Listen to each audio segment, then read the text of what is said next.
Olá, estamos aqui com mais um Corações e Mentes. E hoje trouxemos para conversar conosco a doutora Débora Espírito Santo. A doutora Débora Espírito Santo é ginecologista e obstetra. E ela vai falar conosco sobre climatério e menopausa. Agora é com a senhora. Bom dia, boa tarde. Boa me noite. Atrapalhei, não sei qual é. Não sabe o horário, né? Tá. Então a gente sempre diz bom dia, boa tarde, boa noite. Então tá, me chamo Débora, sou ginecologista. E então hoje o nosso tema é bem abrangente, né? Porque o climatério, o que ele significa? O período de vida da mulher pré-menopausa, que então normalmente pode começar já até antes, mas normalmente a partir dos 40 anos, e vai por toda, às vezes, uma década de vida até a mulher realmente entrar naquele período que a gente chama de menopausa, que é quando realmente acontece a falência ovariana, o ovário para de produzir o hormônio principal feminino, entre outros, o estrogênio, mas toda essa década anterior já pode acontecer uma variação ovariana ali, uma variação hormonal que interfere muito na saúde da mulher. E na menopausa, aí a mulher não teria mais condições de procriar, né? Agora, o que a gente tem notado, assim, eu sou psiquiatra, é que as mulheres hoje, algumas, né, mas já parece que um número maior, estão tendo filhos com idade mais avançada e não com fertilização in vitro ou com óvulos que foram retirados anteriormente, algumas também, mas também, como diríamos partos naturais e com idade mais avançada. Esses exemplos, na verdade, eles sempre aconteceram, mas hoje, claro que as coisas são mais fáceis da gente chegar ao nosso conhecimento.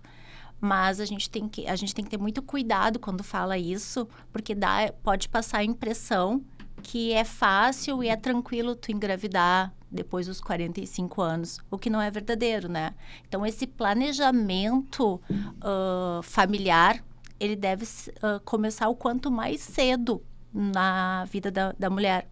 Eu sempre acho assim, em torno dos 30 anos, se a paciente não trouxe esse assunto para o teu consultório, tu, ginecologista, deve entrar nesse assunto com a mulher. Porque claro que pode acontecer uma gravidez natural com 46, 47 anos, mas é muito difícil. A taxa de fecundidade da mulher cai abruptamente, dos 30 aos 35, dos 35 aos 40 muito, e depois dos 40 bastante. Então, em torno de 30 anos, tu tem que chamar a tua paciente para conversar sobre isso. Se ela tem desejo de maternidade, qual é essa programação dela? Porque até o congelar óvulos, o ideal é que se faça isso antes dos 35 anos de idade, pela reserva ovariana. Então, assim, existe, é possível, mas é difícil. E nem sei se saudável a ponto de não ter um acompanhamento específico, né? Então, ainda a mulher, sim, hoje em dia, principalmente com as técnicas de fertilização e de diagnóstico também, a gente conseguiu prolongar a vida reprodutiva da mulher.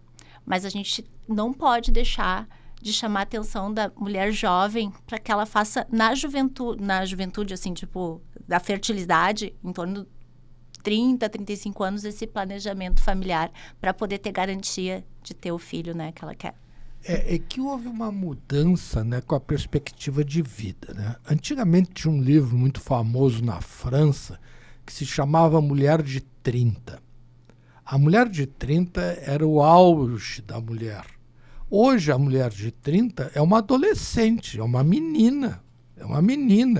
E o que acontece? Profissionalmente, nessa idade, ela está concluindo seu mestrado, seu doutorado. Então, o que acontece? Elas prorrogam, né, a maternidade para uma idade mais prolongada.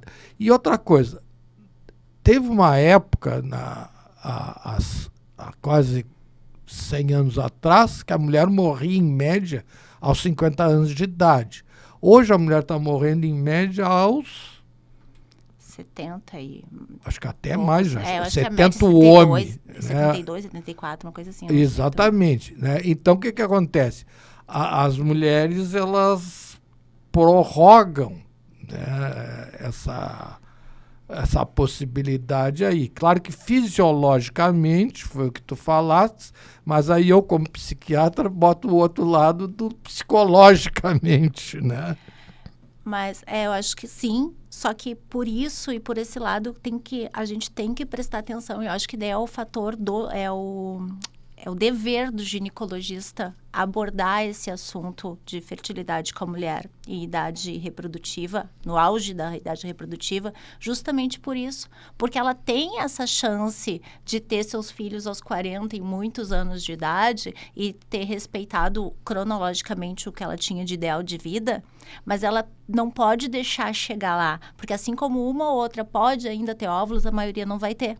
Então, o papel do ginecologista, justamente, é orientar ela que, de repente, ninguém está dizendo para ter filho agora, mas pensar nisso, se for o caso de fazer um congelamento, se for um caso que é nesse momento, até os 34 anos, seria o mais indicado, para ela poder prorrogar, de repente, mais 10 anos essa maternidade.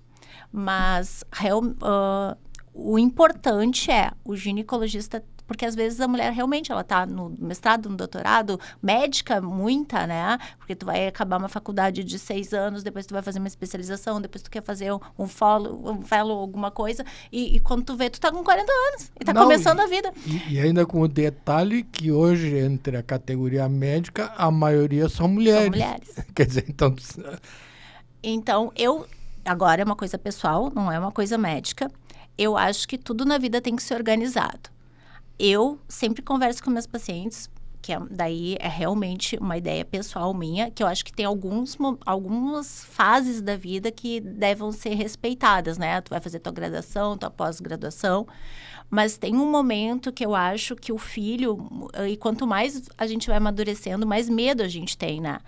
E o filho, a gente pode crescer junto com esse filho também depois. O filho não significa que primeiro tu tem que viajar o mundo, depois comprar o melhor apartamento, o melhor carro. O filho, tu tem que tentar botar essa gestação, esse planejamento familiar junto com esse teu crescimento pessoal. Claro que para isso tu tem que ter uma rede de apoio, claro que para isso tu tem que ter financeiramente uma condição também, mas não deixar tudo pro amanhã. Eu acho que o filho, tu pode crescer, tu vai continuar a tua vida. Isso é uma desmistificação que às vezes não. Primeiro agora eu vou me formar, fazer todas minha carreira, depois eu vou comprar o apartamento e depois eu vou viajar o mundo. Mas daqui a pouco tu pega essa criança, bate embaixo do braço e vai viajar o mundo, entendeu?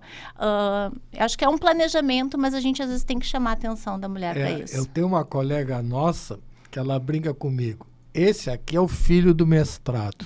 E esse outro aqui é do doutorado. Eu aproveitei que eu tinha que estudar e tal, e aí tive os filhos. Mas só para deixar bem claro e sinteticamente, exatamente a diferença, para encerrar essa parte aqui, do climatério para a menopausa. Tá. Menopausa, né, quando o que é? É a falência ovariana. A partir daquele momento na vida da mulher, o ovário que é um órgão, né, endócrino, não vai mais produzir os hormônios femininos. Então, a partir daquele momento, a mulher vai entrar na menopausa. Ela não vai ter chance mais de engravidar e ela vai começar a viver essa fase que dá os fogachos em algumas mulheres, os calorões, toda aquela sintomatologia. O climatério, então, é esse período que vem antes da menopausa, que normalmente é um período que pode levar até em torno de 10 anos, que já começa alguma variação hormonal. Aí que a gente fala que a taxa de fertilidade da mulher pode começar a cair, principalmente ou cai mesmo, principalmente após os 40 anos, porque o ovário ainda produz o hormônio, mas não naquela quantidade rítmica e regular e suficiente. Então, a gente começa, e às vezes é muito comum ter variações. Um mês acontece de um jeito, 2, 3 meses diferente. Então, o climatério é todo esse período pré-menopausa, que já tem algumas alterações, tanto hormonais como de sintomatologias, mas que ainda não é enquadrada como menopausa. Tá, e quais são os sintomas mais comuns nessa fase e como que eles impactam a rotina da mulher? Então, vamos diferenciar. Climatério. Normalmente, a mulher começa nessa pós-40 ali a se sentir mais cansada, às vezes, mais indispostas. A questão da vida sexual também, ela já tem algumas queixas quanto à libido e tudo mais. Irritabilidade, eu estava falando agora há pouco, é como se fosse uma TPM permanente, sabe? Tu tá irritada, não sabe bem por quê, já não tá dormindo tão bem como dormia. E daí tem os fatores externos, que tu tá ali com 40 anos, né? Tu tá dando uma má notícia para todos os homens do mundo. O quê? Que vai ter uma TPM permanente. Não, mas tudo é sob controle, tudo a gente controla. Então tem que se tratar. Mas né? a gente também tem que ver que às vezes os homens não pensam que a andropausa existe também. E eles também estão mais irritadiços. E aí que mora o perigo do casal, né? Esse casal. Não, e também a questão aqui, eu acho que está implícita também a questão do libido, né? Justamente. E aí confunde, porque muitas vezes as mulheres a mulher de 42, 43 anos vem consultar, se queixando de tudo isso, mas ela nem pensou em menopausa, ela está se queixando dessas coisas. E ela está com um filho pequeno, idade escolar, um casamento que normalmente já tem mais de 10 anos, um monte na fase de profissão super cobrada, porque é um momento de crescimento, é um momento com essa crise que a gente está passando na medicina, tendo que trabalhar mais para ganhar igual e ainda tendo mais gastos, porque tem que deixar a criança na escola. E aí quer dar uma boa escola ou até na própria creche, também uma boa creche. Então, justamente, são fatores de confusão. Mas daí, quando a gente vai conversando e vai entendendo, e nem sempre é o hormônio, às vezes até são pequenos neurotransmissores e pequenos vitaminas mesmo, suplementos, que às vezes a mulher está precisando para conseguir encarar aquela fase primeiro entender. Não, tá, que nem eu digo, se perdoar. Calma, é assim, né? Agora eu vou lidar com essa fase de vida que eu tô. E eu vou fazer exercício físico, porque aí a gente tem que... Isso é uma coisa que eu bato sempre, porque já está provado, né, por todos, que o exercício físico, a atividade física, em todas as fases da vida, mas nessa fase de vida, é extremamente importante. Tanto da parte psicológica, como da parte de metabolismo, a parte muscular, porque outra coisa que as mulheres se preocupam muito é que nessa fase de vida, o metabolismo da gente começa a dar uma...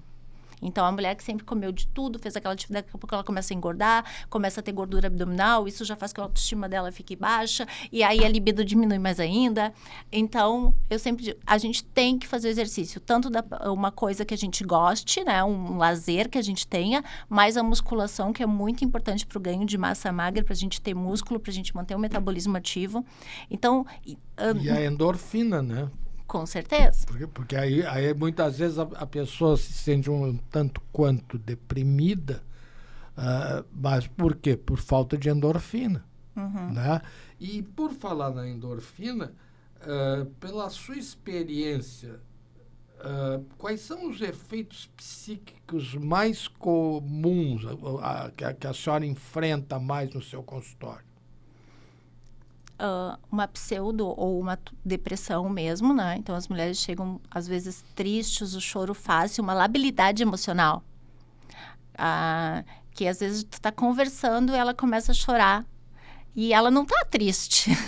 Mas ela tá sensível e ela queria voltar a ser aquela mulher que ela era antes, que ter toda aquela disposição, aquele bem-estar que ela não tá conseguindo encontrar.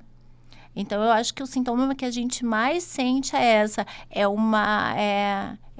eu não chamo de depressão, mas é uma pseudo, acho, depressão. É uma tristeza por eu não ser mais, eu não ter aquele ânimo que eu tinha, aquela disposição que eu tinha.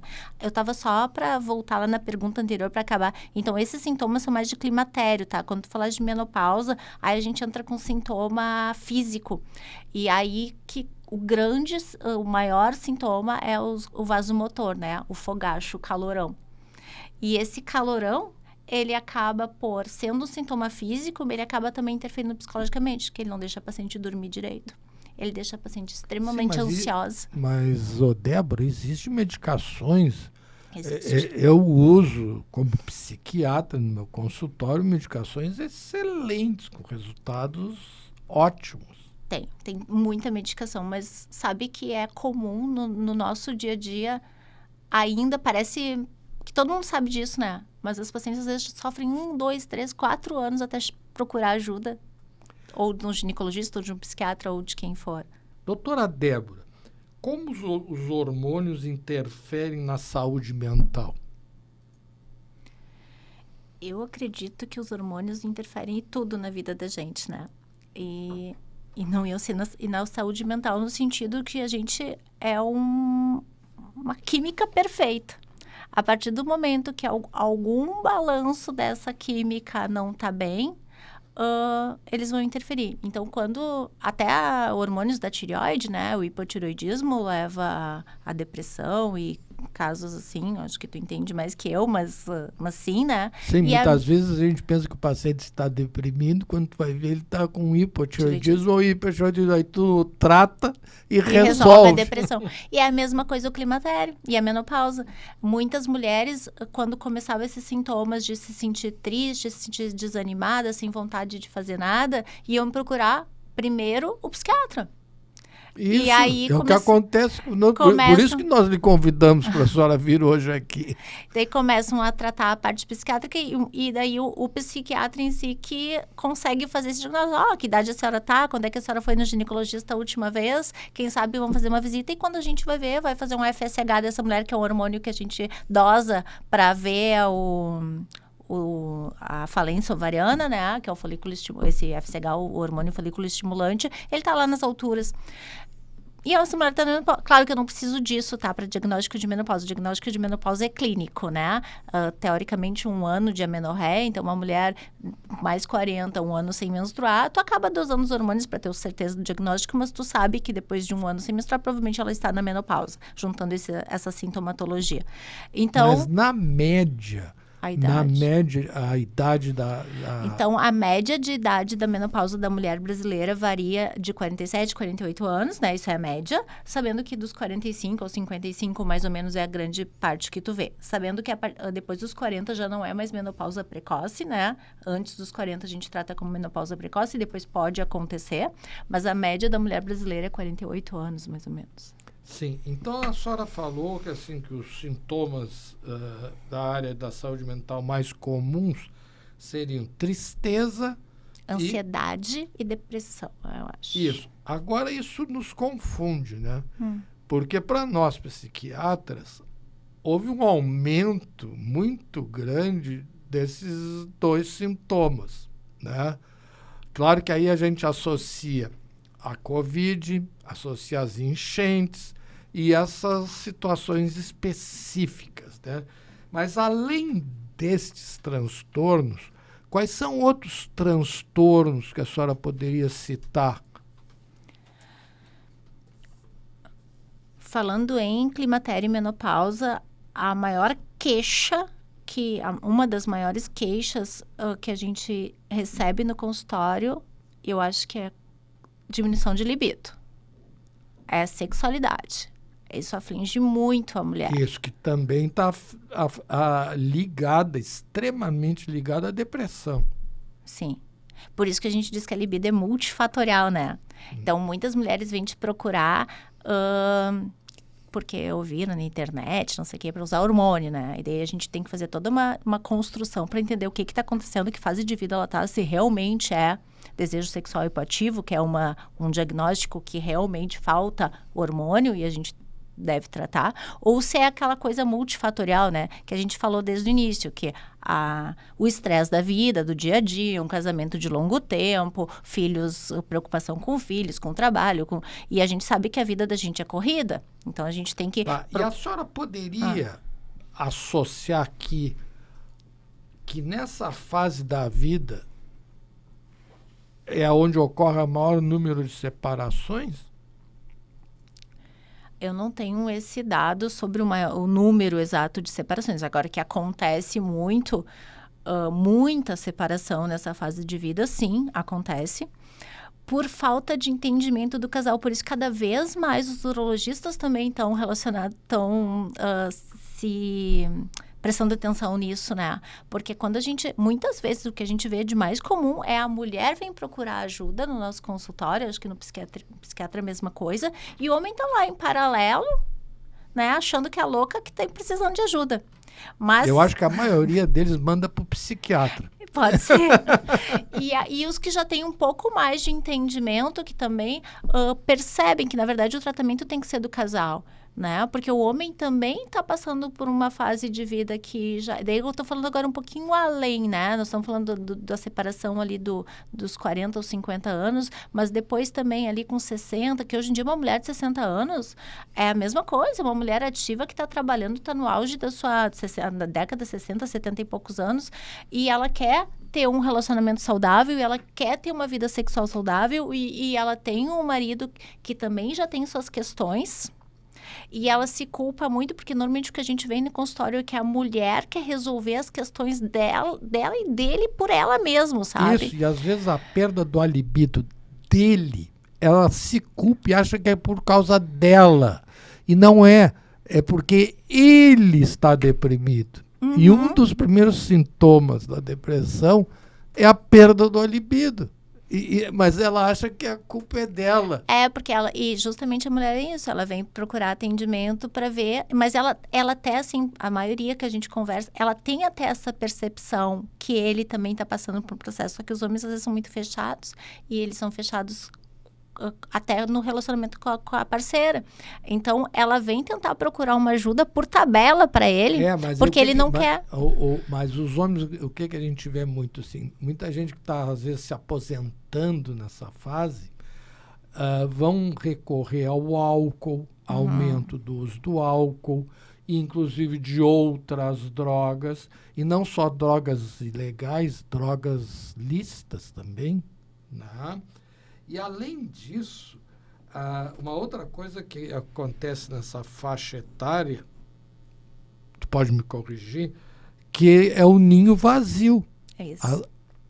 Eu gostaria que tu falasse sobre isso. Não, sim, a gente ouve bastante no consultório, porque, então, justamente, o casal, eu sempre analiso dessa forma, e eu converso com as pacientes assim. Porque no início de um relacionamento, vamos falar em relacionamentos duradouros, né? Porque tu tá no mesmo casamento com aqueles filhos que saíram de casa. Então, num relacionamento assim, no início, como é que funciona?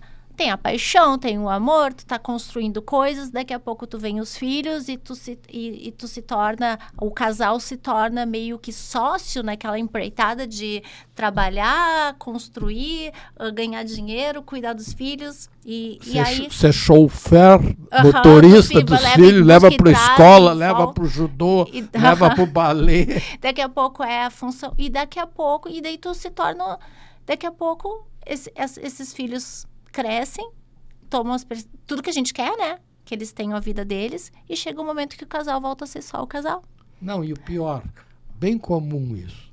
Começa a vida, estão ganhando dinheiro, trabalhando bastante, aí querem, vamos ter um filho, 2 filhos, faz um apartamento ou uma casa bem grande, aí agora os filhos vão embora. Aí a casa fica vazia, né? Dá aquela dor, né? Tem até um filme do Woody Allen, que a senhora vai andando e ela ouvia nas peças e o barulho dos filhos. Né? E outro fato também, o envelhecimento dos teus pais. Uhum. Aí tu tem que cuidar da tua mãe, que muitas vezes, infelizmente, lamentavelmente, que estão vivendo mais, tem esse lado bom, mas estão indo para uma geriatria, ou precisam ter um cuidado, e aí tu tem que passar a cuidar da tua mãe, né, dos teus pais, né? E outra coisa também, a questão da pressão no trabalho. Acho que tudo isso junto e reunido, né? Por isso que eu sou tão fã, e se eu não tivesse feito ginecologia, eu acho que eu ia fazer psiquiatria, porque eu acho que todo mundo tem que se tratar para se entender. E quando tu faz terapia e coisa, principalmente relacionada à família e casal, tem uma coisa que a gente tem que tentar entender desde cedo, que a gente tem que, eu penso, esses outros fatores, o envelhecimento dos pais, o crescimento dos filhos, a saída de casa, isso é da vida. Isso vai acontecer. Então, a gente tem que estar trabalhando isso com a gente e ter um relacionamento saudável e ter, tipo, o exercício, um esporte, eu gosto gostamos, nós, casal, nós gostamos de jantar, de conhecer restaurantes, então nós temos esse objetivo, ou a gente faz um esporte. A gente tem que ter, em algum momento, isso que eu acho, preservar, mesmo com todas essas coisas, um dia, um minuto, um fim de semana da vida para a gente continuar sendo o casal, para a gente conseguir manter a saúde mental em dia, né? Eu acho que... E tem que conversar. Eu acho que o mais importante que a gente vê, todas as fases da vida, é que o diálogo é importante. Então, procurar ajuda de quem precisa. A mulher, que nós estamos falando de mulher, então, essa mulher climatérica, menopausa, que está passando por toda essa turbulência, que a mulher tem o negócio do peso do mundo, né? Ela é responsável. E às vezes ela se acha responsável, ela acha que ninguém mais vai conseguir dar conta daquilo como ela dá. E ela, com toda essa sobrecarga, tem que manter a sua mesma capacidade laboral que esperam dela. E ela, às vezes, já começa a sentir que isso tudo influencia, né? Eu tenho, assim, para mim mesmo, duas coisas. Primeiro, que a gente tem que se perdoar um pouco, né? A gente não precisa ficar se exigindo o tempo todo ser a melhor Mulher Maravilha. Desde sempre a gente ser educado para isso. A gente tem que ser o melhor que a gente pode naquele momento. E se perdoar se não conseguiu alcançar todo o objetivo. Vamos conseguir no dia seguinte, se não deu hoje. E a outra coisa é, principalmente essa mulher de 50, 60, 70, que está super bem. Vamos entender, vamos estar bem em relação a gente mesmo. O processo de envelhecimento, ele vai acontecer. A gente tem que estar tentando melhorar, tá com uma saúde em dia, tá com o exercício em dia, tá com a alimentação em dia, tá com as medicações em dia, o que for que a pessoa... Mas a gente, em relação a gente mesmo, naquela fase de vida que a gente está, eu tenho que estar bem porque hoje, na fase que eu estou, eu trabalho, eu tenho família, eu tenho esporte que eu gosto e eu tenho que estar me sentindo bem para fazer isso. Eu não posso me comparar com a Débora de 25, de 30, de 35. Eu sou a Débora que hoje tem a idade que tem e quer estar ativa, estar bem e respeitando as suas limitações também, né? Mas aí tem um problema prático. Agora eu vou falar com a Débora, não a ginecologista obstetra. A classista, a sindicalista. A Débora vai se aposentar. E, às vezes, em algumas situações de alguns hospitais aqui de Porto Alegre, enquanto ela está na ativa, ela tem um salário muito bom. E quando ela se aposenta, o salário dela vai lá para o limite, aquele do INSS.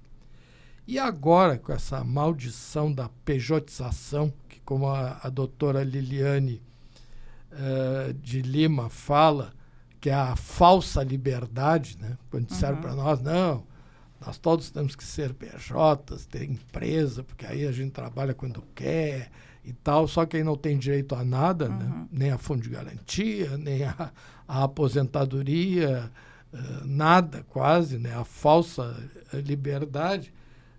Eu e tu, que temos passado e fiscalizado alguns hospitais e alguns plantões, principalmente aqui na região metropolitana, passamos lá e vimos colegas nossas, principalmente mulheres, porque hoje são a maioria, com 75 anos de idade, tendo que fazer plantões noturnos e ganhando, às vezes, valores...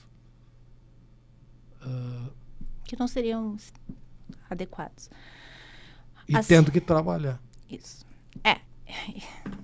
Tem coisas que a gente fica triste até de ver o que pode estar acontecendo, né? Eu acho que para isso, então, vamos falar, porque quem já está lá é difícil a gente vai ajudar da maneira que a gente puder, mas então vamos falar com quem está mais cedo, vamos tentar se planejar, vamos tentar...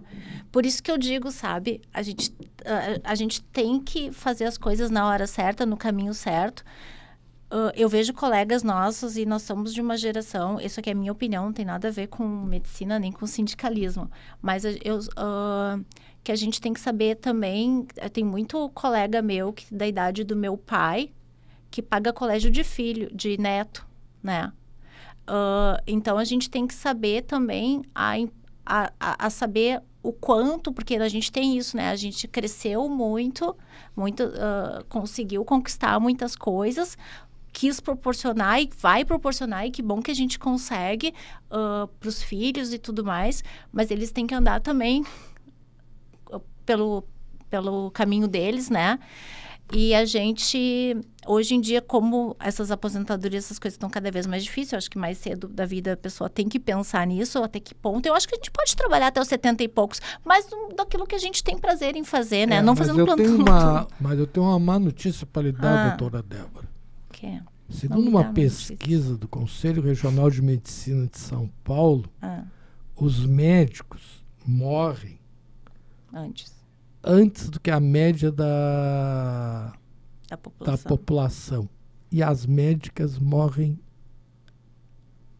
menos tempo ainda. A senhora já ouviu falar sobre isso, né? Então...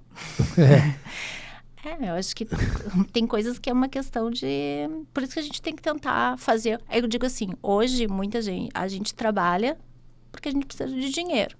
Mas que bom que a gente gosta do que a gente trabalha, né? Porque daí a gente acorda de manhã para fazer uma coisa que a gente gosta. Mas eu acho que tudo na vida a gente tem que fazer um planejamento e daqui a pouco também entender que daqui a pouco eu posso me planejar um pouco diferente lá para o meu futuro, de repente baixar. Eu não sei, mas a questão ali que tu entrou de pejotização, essas coisas, isso já foi para um caminho que é quase sem volta, né? Então, eu acho que quem está começando agora tem que prestar atenção desde sempre, fazer um planejamento bem...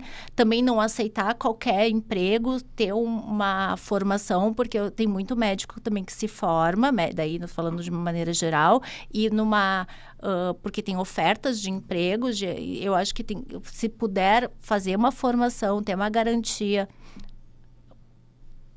É a maneira que a gente vai tentar de remediar todo esse... E ter uma longevidade saudável. E para que a gente quer longevidade? Para também poder aproveitar um pouco ela, né?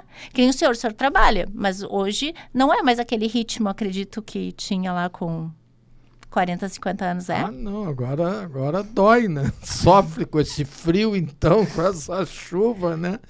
Lamentavelmente, doutora Débora, nós temos que encerrar. Então, eu peço aos nossos ouvintes e telespectadores que mande perguntas para o nosso programa, as dúvidas, que a doutora Débora vai responder uma por uma, eu lhes garanto. E para encerrar, eu deixo a palavra com a senhora para a senhora mandar uma mensagem a todas as mulheres do Brasil e do mundo, porque o Espaço Simers, através do YouTube, atinge o mundo inteiro. E nós temos recebido mensagens de vários colegas nossos que estão no exterior, fazendo estudos, outros inclusive morando e trabalhando. Então, a sua mensagem a todas as mulheres do mundo. Então, primeiro eu quero agradecer, né, todo mundo que me ouviu aqui. Se eu puder ter acrescentado um pouquinho, alguma coisa que eu falei que tenha acrescentado para vocês, já fico muito gratificada. Claro que o tempo é pequeno, tem muito mais coisa que a gente pode acrescentar, mas eu vou ficar com a minha frase, assim, vamos ser o melhor que a gente puder fazer, vamos respeitar nossos limites, vamos atrás de a oportunidade de tratamento, de suplementações, de atividade física, de um emprego legal, um trabalho legal, manter esse equilíbrio entre família, amigos e trabalho. Não, e aí eu acho que, estou falando agora para uma mulher da minha idade em diante, eu acho que a gente tem que se priorizar, priorizando tudo aquilo que nos faz bem e que é preciso fazer também, né? Então é isso, eu acho.